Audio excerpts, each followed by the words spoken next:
Kahimtang sa panahon ng latest news. Diyan sa tuloy niya ang Pag-asa Mactan, pinagi ni Sir Joseph Merlas. Sir Joseph, may butang sir. Maayong butag usab Sir Ariel ug sa atong mga sukintig paminaw. Mao ni itong latest with update para karong adlawng Lunes, unang adlaw sa karong buwan sa Abril. Sa atong monitoring kining ridge o extension aning high pressure area o mao ni ang nagdala og init ug uga nga timpo sa panahon, ubos ang tsansa sa mga pagulan sa dakong bahin sa atong nasod. O kining ridge sa high pressure area labing nakaapekto diha sa silangang bahin sa northern ug sa central Luzon.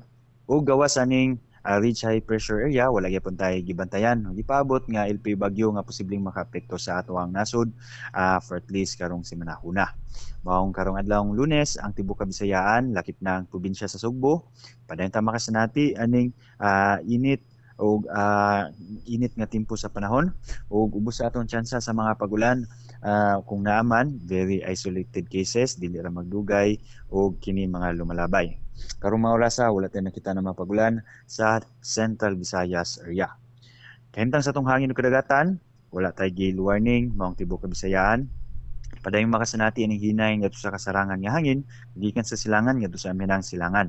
Ug atong kadagatan na ni malinawon nga sa kasarangan nga mga pagbalod.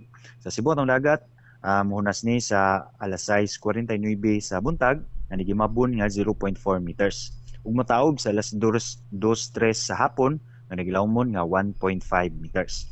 Atong temperatura 26 to 32 degrees Celsius. Una ni posibleng heat index nga magduwa sa 37 to 38 degrees Celsius. Kung atong haring adlaw, musubang ni sa alas 5:41 sa buntag. Atong Philippine Standard Time, alas 5:20 na sa kabuntagon.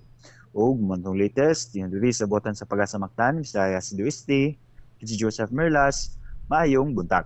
Salamat Sir Joseph, may butang sa Pag-asa. Yes sir, welcome sir. Okay, good morning.